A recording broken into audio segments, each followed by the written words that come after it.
What's up, everybody? How are you doing? This is my second deck tech on the channel, and we're going to be doing my boy Baral, Chief of Compliance. You already know I had to get out and get big for the serial numbered version of Baral. These serial number cards are really growing on me, especially since they're not being scalped to absolute shit. They're still expensive, but here's how we're going to be doing this deck. This deck, we're going to go through the categories of cards one at a time, just like the last one. But I'm going to make more points because I feel like this deck has a lot more ins and outs. And there's some cards where I wouldn't be mad if you take them out or took the deck a different direction.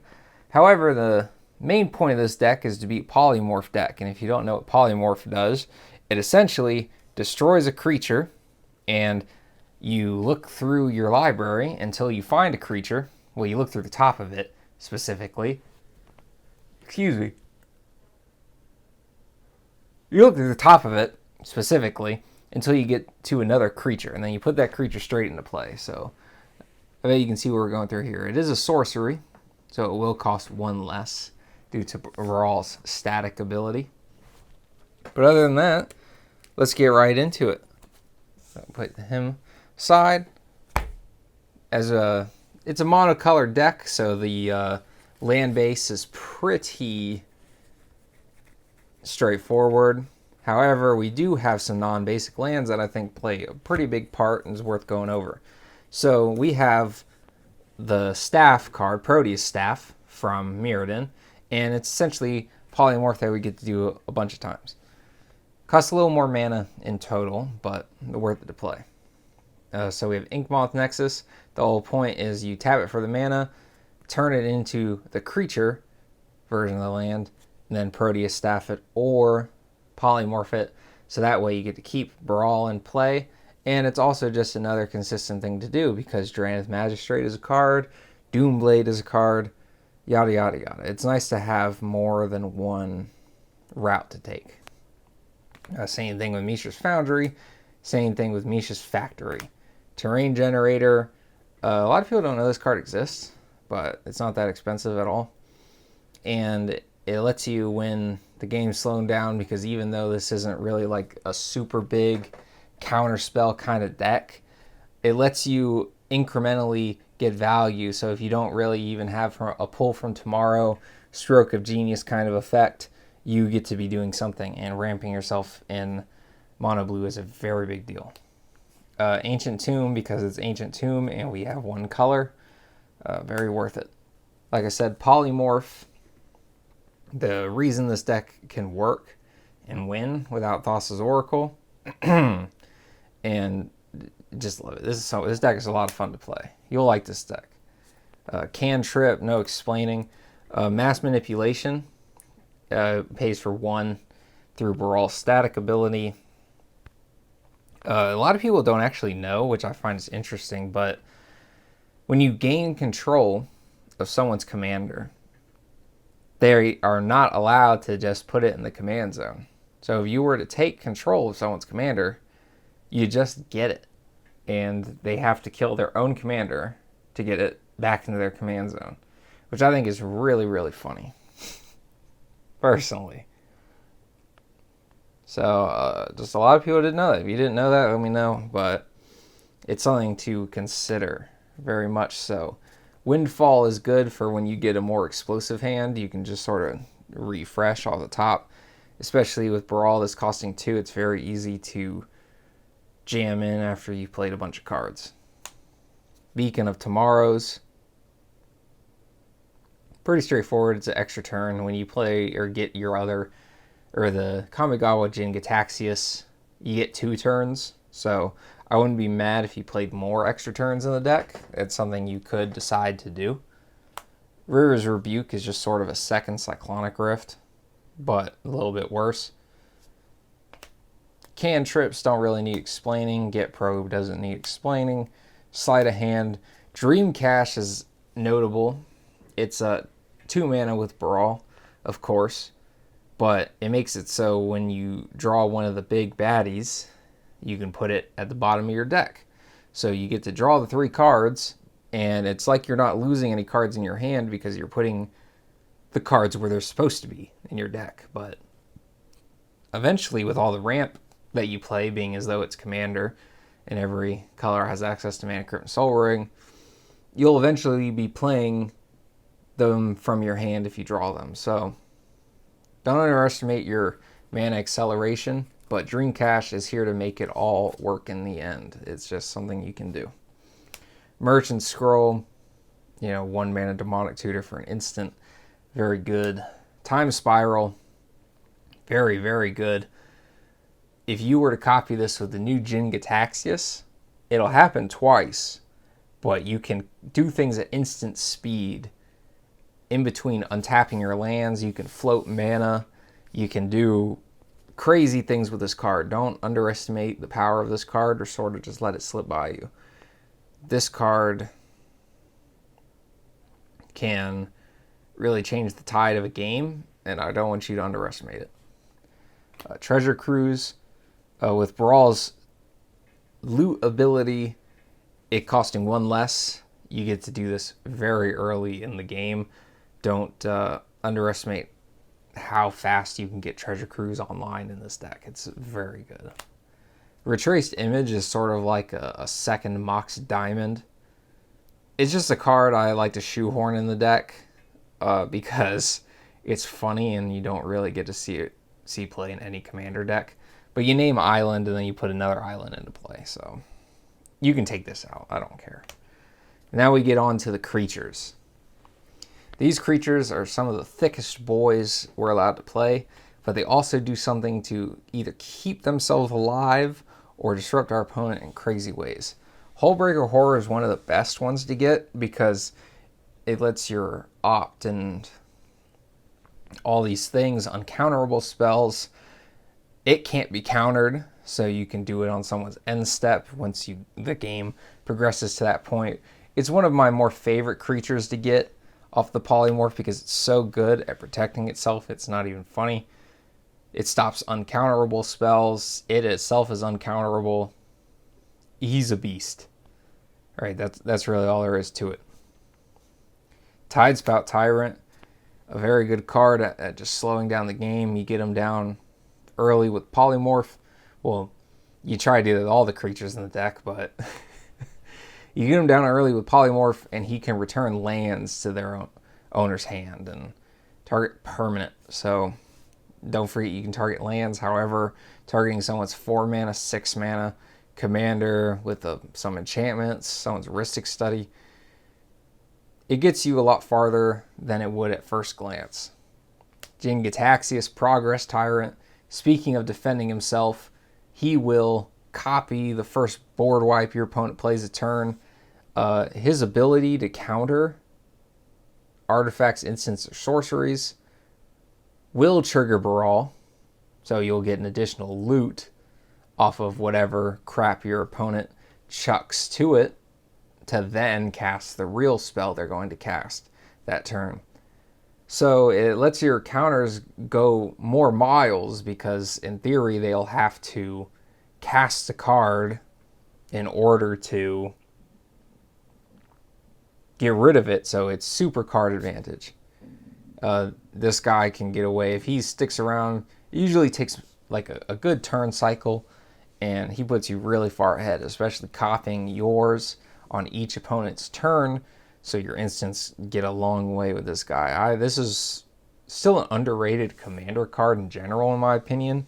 I think this gets you very far, especially in decks that cheated out early. But even in settings where you play him for 7 mana, it's just countering spells and copying spells for 0 mana once he's down is downright devious. I doubt Jin Gitaxias, Core Augur, needs any introduction for any of my OGs out there, but having your opponent's hand size be 0, you drawing 7 cards every turn, it's very easy to see how you can run away with the game if you're able to polymorph with like a Force of Will, Commandeer, Force of Negation effect in your hand. It's very easy to just run wild with this guy. Guile is more of a fun one, I'll admit, although very powerful. Guile essentially makes it so whenever you counter a spell, you get that spell. and you can just... Guile doesn't have to be alive anymore, I don't think. It says if a spell or ability you control would counter a spell, exile that spell, and you may play that card without paying its mana cost. So, it doesn't say for as long as you control Guile. So, counter good stuff, get good stuff for free. Don't play very many creatures, because we want to hit those and consistently progress our game plan. So we have the Throne of Eldraine because our deck is a single color, and you should be putting this into every monocolored deck ever, except for maybe very particular instances. This draw 2 cards for 3 goes a very long way. Very powerful, very good, and especially blue pass because you always have something to do. It'll hold priority, if we're playing Arena, but Soul Ring, yada yada, Mana Crypt, yada yada, who gives a shit? Y'all knew that was in there. Midnight Clock is fun. Extraplanar Lens is why we play Snow-Covered Islands. Hopefully, if your friends are bastards, they'll tech this against you, so I don't care if you take this out. Or on the off chance that they're playing Snow-Covered Lands, but honestly, if you're a friend would put snow-covered islands in their deck just because you play Extraplanar Lands, you might need new friends. Sapphire Medallion. Do I really gotta explain it? Gilded Lotus. Some more mana ramp. You could probably play something a little cheaper. Mox Diamond is Mox Diamond. Broken as shit. Isochron Scepter is, I think busted in general. You slap fucking Mana Drain or hell even vanilla counterspell on this bastard, and it takes you you get a lot of mileage off this. You can put a draw card in this fucking thing. Man, you get a lot of mileage. It's a very good card. Should be in every deck like this, in my opinion.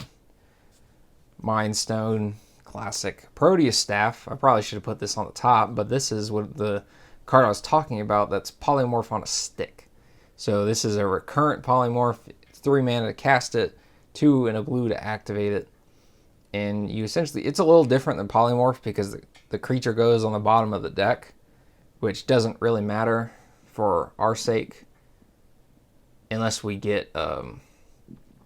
target a creature land, which that's okay because it's at the bottom. It served its purpose. And there you go. So you get a bunch of more copies of polymorph. Commander Sphere is just Commander Sphere. Arcane Signet's Arcane Signet. Now we get onto the instants. This is obviously going to be a bulk of the deck. Not as many counters as you might think, but if there's any card you want to take out, I'd just slot in a counter spell. But I think that with this deck, you want to be a tad more proactive. I do, however, think you want to play all free counter magic, because free counter magic, especially for non-creature spells, to protect your big baddies once they come into play, because you want to do that ASAP. If you can protect them for 0 mana, then you'll probably run away with the game. Dig Through Time, same kind of story as Treasure Cruise. You fill up your graveyard super fast, and it's a broken card. It's banned in shit, so it's good in Commander when it's banned in 60 card. Narset's Reversal, excellent blue card. 2 blue pips is annoying for most decks, but not this one. Capsize is a cool mana holder. It costs 5 with Baral. Eventually we'll get a lot of mana. And it's something else to do if our creatures get hated out of the game. If your opponents are really good and are playing a lot of removal, they can time their removal to be very spicy, very spiteful towards you. So it's nice to have some other kind of ways to win the game. Swan Song, Fierce Guardianship is Fierce Guardianship. Mana Drain goes in every blue deck. Commandeer is something a lot of people don't play, but it can really change the tide of a game. Very slept on card for mostly blue decks. Even if your deck is like 2 colors, if it's 50-50 blue, I still think it might be worth it to run. But if your deck is mostly blue, I'd maybe pick up a copy of Commandeer. It can really take you a long way. Even in games where your friends kind of realize you play it, you gotta play your spells at some point, you know? Or if they don't, then you'll just win anyway, so you got nothing to lose. Brainstorm's Brainstorm, and this also reverts back to the point where I said that you could play fetch lands, thin the deck, and also shuffle your library. Quicken, kind of a cantrip, but instant, or sorceries become instant. It's pretty cool. Rewind is cool in this deck because you can make mana, because it'll cost one less with Baral. Something to think about. High Tide you can take out depending on how blue your table's looking. But it's a fun little effect. It's also fun, on Isochron Scepter. Just additional blue. A cantrip. This can really meme someone, because if you Force of Will is in your graveyard, you can Surveil too, and you can still pitch the card in your hand and cast it from your graveyard. So you can get around a lot with this card. But it's good when it's good, bad when it's bad. So you want to take it out for more consistency, I don't blame you. Pull from Tomorrow is excellent for when you're holding open counter magic, and it just, instead of your opponents do nothing and think they're really smart, you just refill your hand. And if they counter that, then that means you get to start your turn and they have one less counter in their hand. So same thing with Drown in Dreams. These cards sort of serve the same purpose of being the replacement effect for when your opponents don't let you counter anything. Mystical Tutor is Mystical Tutor. You can get all sorts of things. You can get Polymorph, blah, blah, blah. Get whatever you want. It's Mystical Tutor. Force of Will. Doesn't need any introduction. Force of Will in your blue decks. Fact or Fiction. A fun little interactive card. It really ties together the whole playing with your friends thing. And you make someone choose. Divide up piles. You make politics. It's fun. And it's also pretty freaking efficient at 3 mana. I'd say at 4 mana it's still not too bad, but 3? Nah, now you're just begging for me to play. Wash Away, shits on commanders. The cleave cost is just cancel, but with Baral it's just counterspell. Anticipate, I actually have another, I fucking forgot to take that out because I was thinking about that shit. Give me one sec, I actually have this. I have Personal Tutor. Sorry about that. I was fucking with decks and that ended up in there. Ignore that. Got Personal Tutor. It's sorcery speed Mystical Tutor, but I think it's fine enough to play. A fine addition to the deck. Gosh, that's funny. Anticipate, I actually realized I didn't have an Impulse, so replace this with Impulse. I'm telling you to do that. But it would be 1 blue, look at, it's a pretty good card when it's Impulse. Cyclonic Rift, the overload cost actually does cost less. And then you're chilling. A Cyclonic Rift, that's all. Counterspell, who would have thought? Archmage's Charm doesn't actually get a discount, but I think it's very good. Drawing cards with this deck can actually, it makes it seem like you draw a lot of cards when you counter a bunch of shit, but your hand size doesn't actually grow. So this fulfills the same purpose as a Pull from Tomorrow, although in a pinch, it can be a counterspell. C Double. Spell can't be copied, unfortunately, but you create a token that's a copy. The idea is to create tokens of your Tidespout Tyrants or Hullbreaker Horrors. You could cut this, but I think just the cool value is too much. And you can copy target spell, so your opponent Demonic Tutors, you get a 3 mana instant speed Demonic Tutor. Unfortunately, you have to do it in response to theirs, but you weren't going to see what card they got anyway. But you never know. I like this card. Force of Negation for that free counter magic. Remand draws you a card. You'll draw the card from Remand before Baral triggers, by the way, because it's all the resolution of 1 spell. Negate, of course. Opt is cantrips. Next is Fate. I just like these loopable extra turns in mono blue, especially with the other Jin-Gitaxias. I'm a sucker for extra turns. I like extra turns, but you could cut them or you could add more depending on the direction you want to take the deck. Jace is in the deck simply because drawing an extra card a turn is good. And sometimes you high roll and you mill someone's very good shit. However, you're not going to do this condition normally. They're playing the deck normally. The idea is this was how you win the game when you got other Jin-Gitaxias. You could win that way. You like actually win with Jin-Gitaxias this way is by playing Jace and just having him in play while you run out the clock. Narset Parter of Veils is a staple in every deck just about, until you get to the highest echelons possible of CEDH. It's just so good. Stops your opponents from drawing cards. It lets you look through your deck. Powerhouse, uncommon. This is a Search for Ascanta, Heart of the Explorer. It's good to be able to surveil one. And then transforming into that land is a really big deal because it's another thing to hold open for mana-wise. And then if your opponents don't do anything, they think they're really smart, really Chad, you activate this instead and you look at the top 4. And you get something in your hand. Usually, hopefully a counterspell. And then they just feel stupid because now you have 2 counters in your hand instead of 1. So Counterbalance is a really fun card. I love this card to death. We do have tutors to sort of, think about the top of our deck. You could respond with Mystical Tutor. Can't really respond with Personal Tutor in the deck to, meme the shit out of your opponent. But it is fun to just rip it every once in a while. When you hit the spells, you hit them good. Mystic Remora. It's good in every blue deck. I mean, who are we kidding? Every deck plays Mana Crypt and Soul Ring. So by mathematic principles, you should play Mystic Remora because every deck has 2 non-creature spells in it.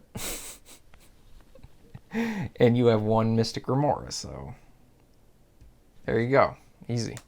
And Rhystic Study because slowing the game down is our friend. And sorry for that difficulty with having 2 Pull from Tomorrows in the freaking deck. I don't know how that happened. But other than that, man, that is the deck. That's my boy. This is my take on Baral. Let me know what changes you would make to the deck because I know that it might not... I think this list, as far as specifics go, can really be tweaked to go in a bunch of directions. With Mono Blue, you can go more turns. You can go more counters. You could play different creatures, although I don't really think there are better creatures than the ones I've selected. You could take Guile out. There's some cards you could take out, and I wouldn't be mad. As I've said throughout the video, it's just sort of my deck. I hope this inspires you to make your own. Maybe you see a different way to build Baral that a lot of people just see Baral and think that you have 40 counters in the deck, which we don't. I don't know how many we have exactly, but not 40. Just have the best ones, the highest echelon of counters.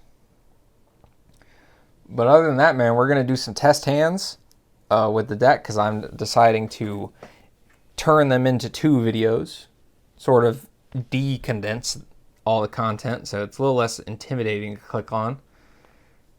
But other than that, man, I hope y'all have a great day, a great night. Whenever you're watching this is when you're watching this. Please come back if you enjoyed yourself, and have a good night.